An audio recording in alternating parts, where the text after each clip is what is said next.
My name is Jesse Mwai. Thank you so much again for tuning to this video broadcast. And it gives me great pleasure to be able to just share something from the Word of God that I'm sure will be of great help to you. In our last broadcast, we talked about gaslighting, and we asked the question, are you a victim? And I gave you a few tips and a few things that probably you needed to reflect on as you ask yourself, am I a victim?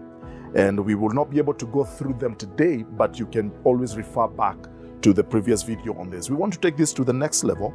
And last week also in our last broadcast, we talked about David, who became a victim of gaslighting from King Saul, the man who began pursuing him. He was a king, he was a man in authority. David was just a young shepherd boy who had been anointed to take over.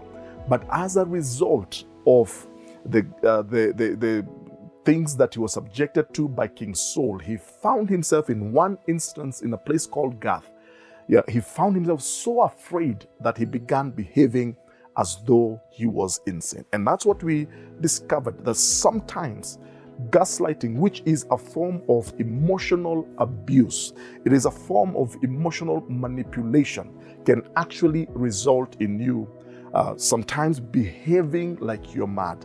You no longer make sense. You're no longer yourself because of that gaslighting situation that you find yourself. Remember, our definition of gaslighting is a form of emotional abuse, and this can actually be seen sometimes in marital relationships. It can be maybe in the workplace with your boss who is always coming down hard on you and blaming you for things you didn't even know about.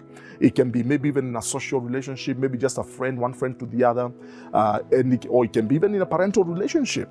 But the end result is that the victim always feels there's something wrong with them. The victim always feels that they can never get anything right. The victim always feels that there's something wrong with them. Narratives will be created around you, and people who are into gaslighting, whether intentionally or otherwise, will make it their goal to ensure that everybody around you or anybody who knows you actually thinks that there is something wrong with you. And we looked at some of those criteria that we need to consider. And today I just want to take it a little bit further before we look at how do I break this cycle in my life. Just maybe a little bit much more here. So people who will gaslight you will trivialize how you feel. They will make you feel small. Have you ever met people who just have this way of making you feel so insignificant, so small? They patronize you. They talk to you like you don't matter. Or sometimes they will actually tell others about you. They have a way, they will create a narrative. This person is always like this, they're oversensitive. They never get anything right. And they will tell your relatives, they will tell your friends, they will tell people in the workplace so that people begin looking at you in a certain light. That is a form of emotional abuse. That is gaslighting. They say things to you sometimes that they will actually deny later. They tell you, do this, or they will ask you for something, then they will actually deny. Tomorrow they will say, I never told you anything like that. Or they will even hide things from you, objects from you. They insist that or they will insist about certain facts about you. They will say, I saw you there, or you did this or that. They will actually lay things on you that you know nothing about. And you find yourself feeling small, feeling ridiculed, and feeling misunderstood, feeling misrepresented, and you begin sometimes behaving, you lose your personhood. So your behavior changes, and you're not the person that God intended for you to be. So how do I break this cycle? I'm sure you are asking, and thank you for asking that question. The first thing is, please make sure in that situation that it is gaslighting. It's a gaslighting situation that is happening. So don't jump into conclusion and assume that every small problem in a relationship is gaslighting. Please make sure, get your facts straight. I've given you the criteria in our last video. Please make sure it is a gaslighting situation. And then if you find that it fits that profile, take some time from the situation. Now, David, after he left Gath, now in chapter 22, this is what David did. He left Gath and escaped to the cave of Adullam. When his brothers and his father's household heard about it, they went down to him there. I'll just stop there. So what did David do? He walked away. He took a step back from that situation, went to the cave of Adullam, suggesting to me he took some time alone. All right. He took some time just to go and reflect and to go and think. So take some time, take a step back from that situation. Don't react, don't overreact. Then, thirdly, collect some evidence. Put your facts together. Right? Don't get overly emotional about it. Get your facts together.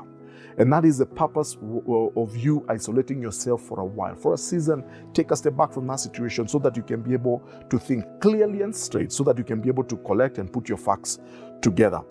Then, so that after you do that, please speak about the behavior. Confront that person. One of the things that people dislike is when you confront them about their behavior. If somebody is mistreated, whether it is your boss, whether it is that spouse, you need to speak up. You need to tell them in a nice way, in a good, polite way, this and this and this is happening. This bothers me. This is what is making me feel. When you do this, this is how, and you don't do it emotionally. Don't lose your mind. Don't lose your cool. Don't just have your facts straight and be able to present your case, but confront that behavior. Remain confident in your version of events. When you have your facts, please don't allow yourself to be manipulated.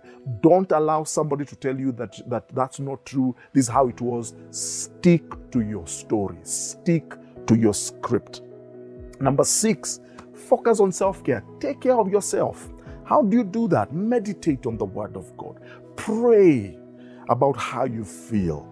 All right, but take care of yourself. Read something positive. Read the scriptures. Feed yourself with something that will help you. Then, number 7, involve others, by the way. Don't isolate yourself. Involve others. David, when he was in the cave of Adullam, his family came to you. In other words, surround yourself with love. There are people who love you. You are not unlovable. There are people who believe in you. Surround yourself with those kind of people who make you believe in yourself. And then finally, if the worst comes to the worst, please seek help. Counseling. Talk to your pastor. Talk to somebody mature. Talk to somebody who has your back. Talk to somebody you can trust. Friend, don't allow yourself to be a victim of gaslighting. You can break that cycle. You can break it from your life and be everything that God intended for you. Thankfully, David's story ends well. Eventually, he became a king. The madman became a king. It is possible for you to come to your destiny. God bless you. Please share this video and encourage somebody else who may probably be in this situation. God bless you.